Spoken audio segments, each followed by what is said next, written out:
Good morning. Welcome to Morning Outlook. This is Kim speaking on Wednesday. Goodness, Wednesday, the 6th of November. So we've looks like we might have a winner. Another 4 votes apparently, and Trump will be the winner of the U.S. elections. Now, what does that mean to the equity markets and stock market? Well, equity and stock. Okay, equity markets and forex markets.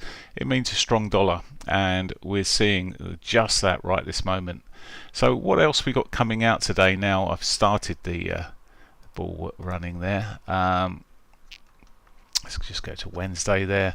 So later this afternoon we've got Lagarde speaking. We've got construction PMI this morning in the UK, which might affect things a little bit, but generally not a great deal more. So it will just be how the markets interpret and see the rest of the voting coming through, and see if Trump's clearly won it. If he has, well, in that case, well, we could see more cheer in the markets, but I should be careful you don't get overrun by it all, because it doesn't necessarily mean say it's going to continue, but you can say, what a lovely move into the pivot there. It doesn't. There's no guarantees in terms of what's going to happen next. Anyway, for now, let's look at the technicals, starting off with the euro dollar, and it very much shows the dollar obviously strengthened here. Whack.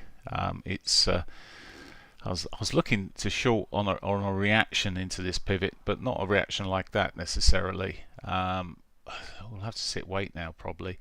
I'm not going to be trading personally this morning. Sorry, I lost all connections here overnight. There we go. But it does look it's broken that ascending channel for sure, and some. Now we could see a continuation. We could just see it consolidate. There's been a reaction already, with an absolute agreement that I say agreement, but if the votes all come through and as projected, then we could see yet another move. Anything to spoil that, of course, would see it go the other way. So I'm not just going to blindly take a short on this and hope that I'm right. You just don't know what's going to happen. So at the moment, looking bearish. It might be setting up nicely for tomorrow. On these markets, the pound look very similar. It's off quite strongly, not quite as strongly as the euro in the bigger scheme of things, but it's still off. I was looking at interest rate expectations have been increased, or cut. The amount of cuts have been increased on the pound there. So you might see a slightly softer pound, but it's probably because it'll be keeping in step with the US dollar. Anyway, for now, looking that bit softer. And again, we're at this point of quite clear support here. We're into the S4 on the dailies, as well as a looks like is the S1, the quarterly S1 as well. So there is quite a bit of support where it sits at the moment. Looking forward, I will expect the dollar to improve as things move on. So and in which case we'll see the dollar, the euro, the pound, and the euro coming off. The yen's showing the same sort of quite large movement, but it too has just come to a bit of a stall. So you just got to be careful around these levels. There's a bit funny old price action that's gone in there, and it can be quite whipsawing. You could find yourself in and out of a trade very, very quickly. Anyone that sort of pushes too hard might get stopped out very quickly, as I say, very quickly. So be careful if you're trading these this morning. Aussie dollar. It's alright, I've seen the whip either way before in the elections, even when the winner's been relatively clear. Anyway, Australian dollar, same picture as these other markets. Not a lot more. Again, it's run into the quarterly pivot. It's run into it's done everything actually. It was initially rallying, so it's the weekly S1 it's run into as well, and it's run into the daily S4. So again, it and another quarterly S1. So they've come off quite a long way. I mean, they're down 1.8, the euro 1.3, the pound 1.3, the Aussie, the US dollar CAD is up 0.7. Let's just run through this. It's not pushed up quite as much as the others. The Canadian dollar, or the US dollar CAD, I should say. The US hasn't made such a push through. I'll keep on coming back to this weekly picture, just looking at where we are. The close of yesterday was pretty much, it's not far off the absolute highs here. Still got potential to push through there, and maybe this is the beginnings of such. But at the moment, again, we're into its R2 this morning, but again stalled at this stage. Now, I think if it's declared that Trump's absolute winner, we might see some more action, but you've got to be careful, because often much of the price action happens on the rumor, and then so you buy on the rumor, sell on the news. This could happen the same. Okay, New Zealand dollar, the same sort of picture here, pushing down quite strongly. All looking quite soft for sure, but it's whether they would continue to react. The Swiss dollar, US dollar, Swiss dollar, well, the Swiss dollar's lost quite a bit of ground there as the US dollar's pushed up. Now this has pushed up and broken out and continued the original upward trend that was still sitting there. Yesterday at quite a bit of stage it looked like it was going to come off quite some more, but certainly not now. Someone in my trading room here suggests that he'd love to see Trump lose now to get some great opportunities. Oh, I think it could be horrendous, horrible movement. Might be some fast movement, but I'm not sure the likelihood of him losing now. Euro yen consolidating here. Really quite ugly price action.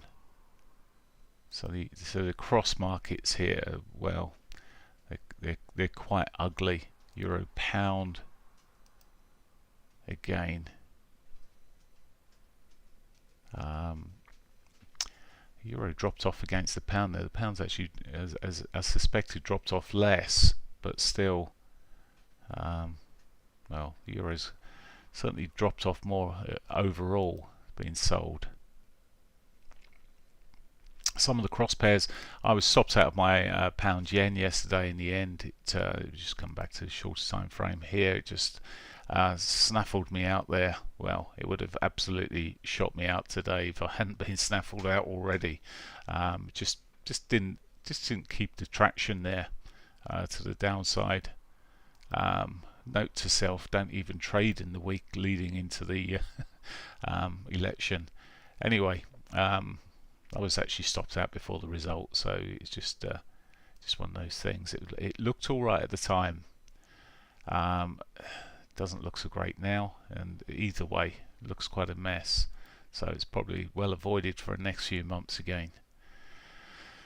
Pound Aussie, the Aussie's done better by the looks of things. When you're looking across which pairs have done better on the crosses.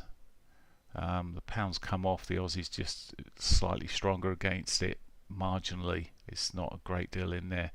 A lot of these crosses not really showing. The Euro CAD is the other one I look at quite a lot. That has, just see how weak the Euro's been. It really has taken a tumble. So looking here at the moment at the certainly against the dollar, the euro is the weakest, but it looks like across many of the cross pairs. In fact, I'm looking at all the cross pairs and it's got red on them, including the Swissy. So the euro certainly looks like the weakest this morning for sure. May get bounces back in it, but again, I'm not looking to try and trade against these markets.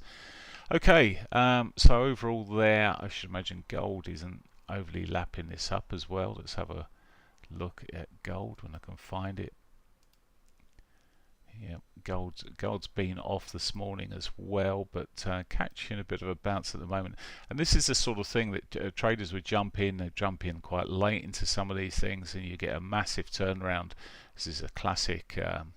Yeah, it could be just a dead cat bounce where it's just coming back up there, but there's other reasons gold is been doing particularly well, as we see some of the BRICS countries trying to reduce their holdings on the US dollar and moving towards such things as gold. Anyway, oil's down $1 at the moment. Oh, sorry, nearly 1%. Beg pardon, not $1. Oil's just off a little bit. Stronger US dollar, weaker oil prices is often the case, but catching a little bit bounce at the moment. So I wouldn't write things off completely in some of these. Some of the markets will move, but they've shown they've nodded, and that was that. Nearly up, well, 1.8%, and it might still have some legs in it. We're seeing new all-time highs going on in the futures on the S&Ps at the moment. As I said yesterday and the day before, please don't sell it. And well, there you go. It's the Trump win. The equity markets love him. The money loves him. Could that be why he's won? The DAX. Well, the DAX is pointing into quite a mess here, but it too is looking like it's going to push up, and the FTSE is well up at the moment relatively. So again, I say well up, it's up 0.6 roughly % at the moment. Again, all of this could change and switch back, so tread very carefully. So in summary, it is one of those markets where I suggest, or I say one of those markets, but these markets today, we could see great continuations. That would be fine, but we've probably seen most of the morning section how things develop through the day as more voting comes through. We shall have to wait and see. Okay, I'm personally going to stay out of it today and wait until tomorrow. Take care, catch you later.